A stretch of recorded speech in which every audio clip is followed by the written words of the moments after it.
விபத்து நடந்த இடத்திலேயே 4 பேர் இறந்து விட்டார்கள். மீதமுள்ள 65 பேர் அரசு மோகன்குமார் மருத்துவமனையில் சேர்க்கப்பட்டு ஒருவர் சிகிச்சை பலனளிக்காமல் இறந்து விட்டார். மற்ற 64 பேருக்கு சிகிச்சை அளிக்கப்பட்டு வந்தபோது வந்துள்ளார்கள்.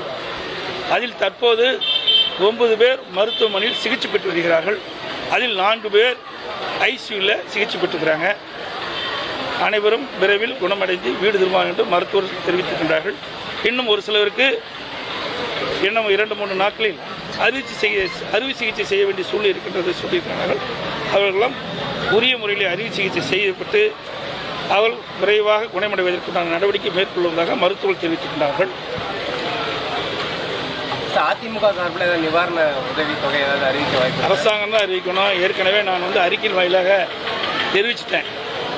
விபத்தில் இறந்தவர்களுக்கு குறைந்தபட்சம் 10 லட்சம் ரூபாய் கொடுக்கணும். படுகாயம் அடைந்தவர்களுக்கு 2 லட்சம் கொடுக்கணும்னு சொல்லியிருக்கிறோம். கிட்டத்தட்ட பார்த்தீங்கன்னா 64 பேர் இதில் அடிபட்டிருக்கிறாங்க. பல பேர் கடுமையாக பாதிக்கப்பட்டிருக்கிறாங்க. சில பேர் சிறு காயங்களுடன் வீடு திரும்பியிருக்கிறாங்க. இப்பொழுது மருத்துவமனையில் 9 பேரும் சிகிச்சை பெற்றிருக்கிறாங்க. அனைவருக்கும் இந்த அரசாங்கம் இறந்தவர்களுக்கும் நிவாரண உதவி வழங்க வேண்டும், படுகாயமடைந்தவர்களுக்கும் நிவாரண உதவி வழங்க வேண்டும், சிறுகாயமடைந்தவர்களுக்கும் நிவாரண உதவி வழங்க வேண்டும்.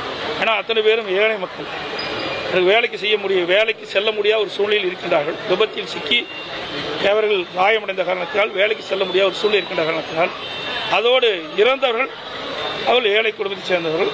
ஆகவே இந்த அரசு உடனடியாக இறந்தவர் குடும்பத்திற்கு நிவாரணம் அறிவிக்கப்பட வேண்டும், படுகாயமடைந்தவர்களுக்கு நிவாரணம் அளிக்கப்பட வேண்டும், காயமடைந்தவர்களுக்கும் நிவாரணம் அளிக்கப்பட வேண்டும். அதிக பாரம் ஏற்றுவது விபத்துக்கு காரணம் சொல்லப்படுது. போதிய பேருந்து இல்லாதனால இது கொண்ட சீசன் டைம்ல கூடுதலாக பயணிகளை ஏற்றுறாங்க. அது ஒன்றுதான். ஏன்னா 69 பேர் நபர்கள் அதில் பயணம் செய்வதாக தகவல் கிடைத்திருக்கிறது ஊடகத்தின் பத்திரிகையின் வாயிலாக.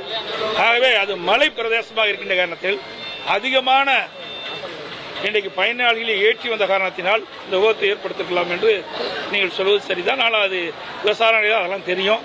ஆனால் போதிய பேருந்து வசதி இல்லை என்று மக்கள் தொடர்ந்து தெரிவித்துக் கொண்டிருக்கின்றார்கள். விபத்து நடந்த உடனேயே அந்த சட்டமன்ற உறுப்பினர் திருமதி சித்ரா அவர்கள் அந்த விபத்து நடத்திற்கு நேரடியாக சென்று அங்கே பார்வையிட்டிருக்கின்றார். அடுத்த நாள் அந்த விபத்தில் பாதிக்கப்பட்டு சிகிச்சை அளிக்கின்றவர்கள் அனைவருக்கும் எங்களுடைய மாவட்ட அறிவிச்சவர் இளங்கோவன் அவர்களும் அறிவிச்சவர் மணி அவர்களும் சட்டமன்ற உறுப்பினர் ஜெய்சங்கர் சட்டமன்ற உறுப்பினர் சித்ரா அந்த தொகுதி சட்டமன்றம் நேரடியாக அந்த மருத்துவமனையில் சேர்க்கப்பட்டு சிகிச்சை பெற்றவர்களுக்கு ஆறுதல் சென்றிருக்கிறார்கள்.